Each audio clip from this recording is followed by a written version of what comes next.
안녕하십니까, 존청입니다.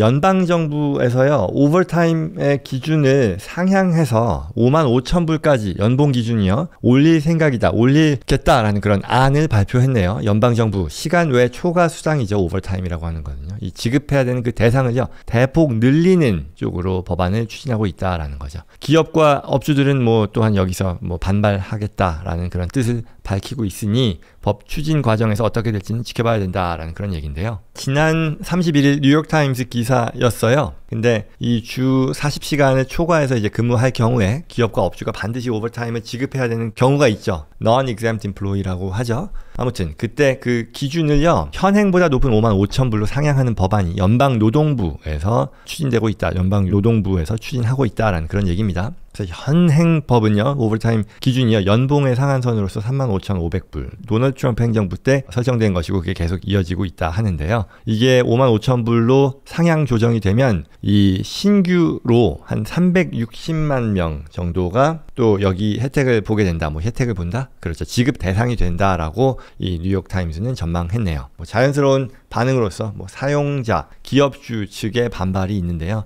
즉각 반발했는데 이 새로운 지급 기준이 만약에 채택이 돼서 법제화된다면 노동 문제를 심화시킬 것이고, 그리고 가뜩이나 이제 금리 높고 인플레이션, 경제적 불확실성 이런 것들로 싸우는 기업에 새로운 비용 부담을 오히려 안기게 될 것이다 라고 주장했네요. 이와 같은 새로운 규정은 채택될 경우 인력 부족과 불균형적인 어떤 규제에 시달리는 기업의 추가적인 규제 부담, 비용을 더하게 될 것이다 라는 거죠. 이 내용은 사실 굉장히 오래된 논쟁의 대상이죠. 역시 이 최저임금이라는 것, 또는 이 경우는 오버타임 조금 다르지만 비슷한 맥락입니다. 최저임금을 어떻게 할 것이냐라는 것인데, 결국 이게 근로자의 어떤 후생인가요? 유틸리티, 효용을 증대시키는 방향으로 갈 것이냐, 이 급여 오버타임 기준을 더 유리하게 감으로써, 아니면 기업 활동의 자율성이라고 하는 그런 것이 침해되고 오히려 이게 기업 활동을 위축시킴으로써 양질의 일자리를 없애고, 그게 어떻게 보면 근로자들의 일자리 또는 그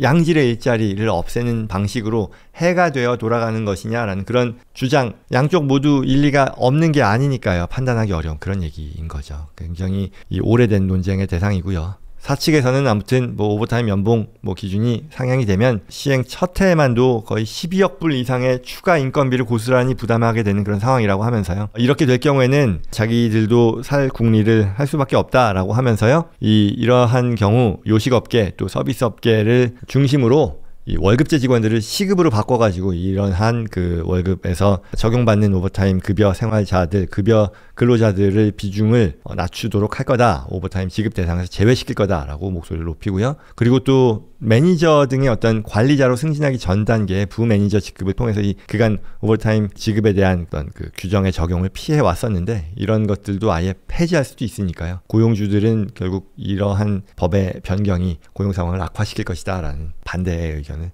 보였다는 거죠. 미국도 그렇고요. 한국도 그렇고요. 이 최저임금, 이 문제, 오버타임 문제는 쉽지 않은 내용인 것 같습니다. 각자가 각자의 위치에서 부당하게 손해보지 않으면서 최선의 결과를 내도록 잘 협조해야 되겠죠.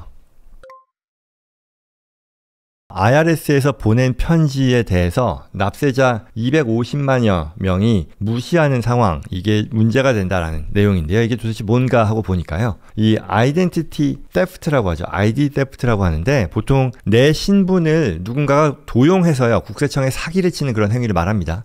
가짜 텍스 리턴, 세금 신고서를 작성한다거나, 아니면 본인임을 가장해서 같은 말일까요? 텍스 리펀드를 받고자 한다거나, 아니면 그런 식으로 의심되는 거래가 종종 발생하는데, 이에 대해 IRS의 어떤 확인 과정이라는 거죠. 그래서 이러한 상황을 막고자 아이덴티티 세프트가 의심되는 납세자들에게 2022년 한 해 동안 거의 250만 명, 정확하게는 그 이상의 납세자들에게 IRS가 레터를 보냈는데, 거의 250만 명이 이러한 국세청의 이 신원 확인을 위한 편지를 무시했다라는 그런 얘기죠. 그래서 지난달 말이었었는데요. USA 투데이에 따르면요, 이 IRS가 해당 납세자들에게 텍스 리펀드를 지급하는 것을 결정하기 전에 이 본인이라는 것을 인증하기 위해서 편지에 응답해달라라고 요청했는데 지시사항에 따르지 않다 보니 협조, 뭐 지시라기보다는 협조겠죠. 리펀드 지급이 유보되고 있는 상황이다라는 거죠. 그래서 이거와 관련해서 National Taxpayers Advocate이라는 곳에서 이제 홍보를 했는데 이 IRS의 산하기관인데요. 여기 수장으로 있는 분이 이 IRS가 판단하는 상황의 심각성에 대해서 기자회견을 했던 거죠. 근데 저는 이 기사를 보면서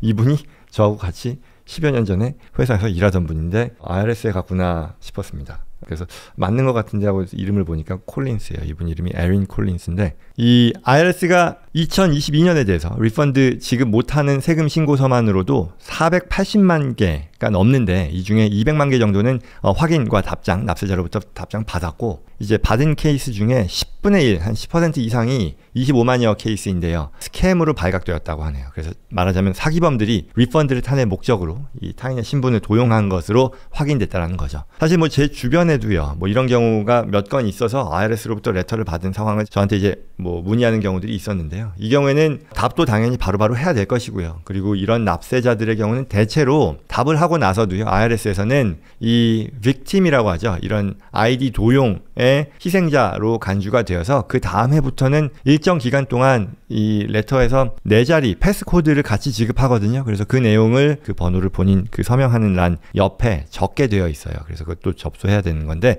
아마 주변에 심심치 않게 그런 분들이 계실 거예요. 그래서 그런 부분들이 있지 않아야 되는데 계속해서 그 기사는요. 한 세법 전문가와의 이 인터뷰를 통해서 만약에 지난해 받았어야 할 리펀드를 아직까지 세금 신고서 접수했는데 수령하지 못했다. 리펀드를 수령 못했다라고 하면 당시 IRS가 보낸 레터가 혹시 있는지를 확인할 필요가 있고요. 그걸 면밀히 살펴보지 않아서 그냥 쓰레기통으로 간 게 아닌지를 확인할 필요도 있겠다라고 했네요. 결국 납세자가 이 제출한 세금보고 서류에 다시 한번 그 신분 도용 범죄에 희생되었다라고 의심되어진 경우 IRS는 본인 인증을 위한 편지를 발송한다는 거고요. 그래서 이런 것들 버리거나 던져놓고 잊어버리거나 하면 안 된다라는 얘기입니다. 그래서 그 내용이 만약 또한 내가 거기에 해당이 됐는데 내가 그간 리펀드를 안 받았다거나 뭐 그래서 의심되는 부분이 있다면 요 번호로 전화해서 혹시라도 내가 아이디 도용의 희생자가 아닌지를 확인할 필요도 있다라는 그런 얘기였습니다. 뭐 주변에 가끔 이런 분들이 계시고 또 저 주변에도 있다 보니 한번 주의 환기 차원에서 다뤄보면 좋겠다 싶었습니다.